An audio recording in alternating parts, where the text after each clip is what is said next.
Hi, 8th class students. Today we can discuss multiple choice questions of part 3rd, that is social and political life. Lesson number 2, secularism in India. Page number 224.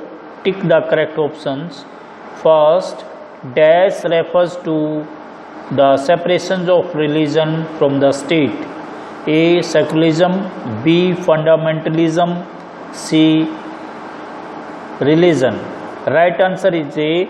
Secularism. Second question, an example of religious intolerance. A. Holocaust. B. Christians crusades. C. Both A and B. Right answer is C. Both A and B. Now page number 225. Tick the correct options. First, Indian state does not support any. A. Religion. B. Citizen. C. Festival. Right answer is A. Religion. Second, the dash constitution strictly prohibits both state and religion from interfering in each other's affairs. A. Indian. B. American. C. Both A and B. Right answer is C. Both A and B. Now a multiple choice question. Tick the correct options. Question 1.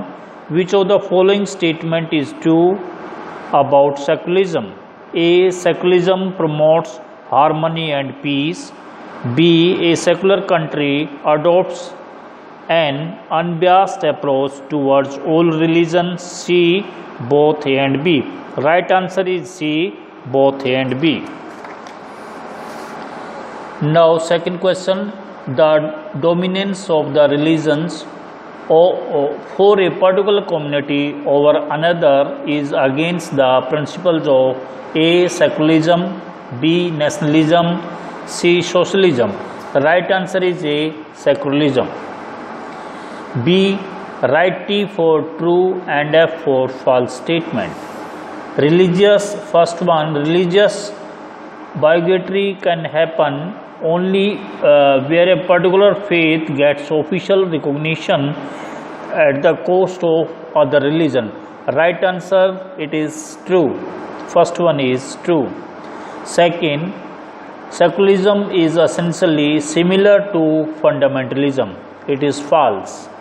Third one, religious dominance of one community over another is against the principles of democracy. That is true. Now fourth one, freedom of religion and the right to preserve one's culture is a fundamental right to all Indian citizens. That is true. Now a multiple choice question. Tick the correct option. First, for proper working of a dash system, it is imperative to separate religion from state. A. Communal. B. Democratic. C. Country. Right answer is B. Democratic. Second question, what is the policy of non-interference? A. Government respects the outlook of all religious communities. B. Government does not intervene in their customs and practices.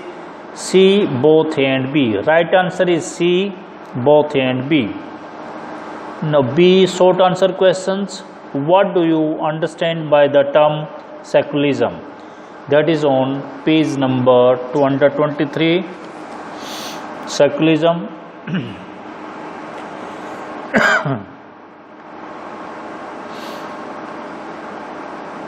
Thus, such religions bigotry can happen only where particular faith gets official recognition at the cost of other religion. Now, second question, what does Indian secularism guarantee its citizens? That is on 224.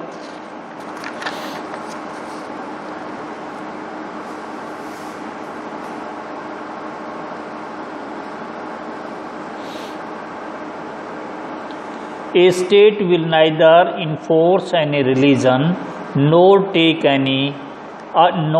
away the religious freedom of its citizens. Now,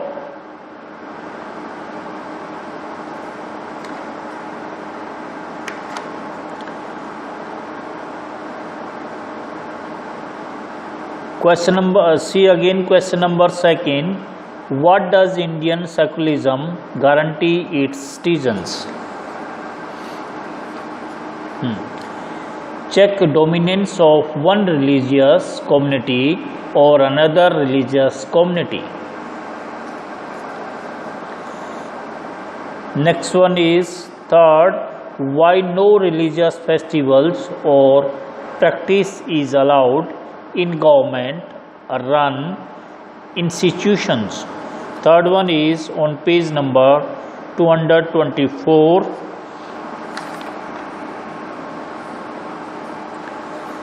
It means that government respect the outlook of all religious communities and does not interfere in their customs and practices. Now, fourth one, how does the state prevent domination or maltreatment? That is, the state will neither enforce any religion nor take away the religious freedom of its citizens.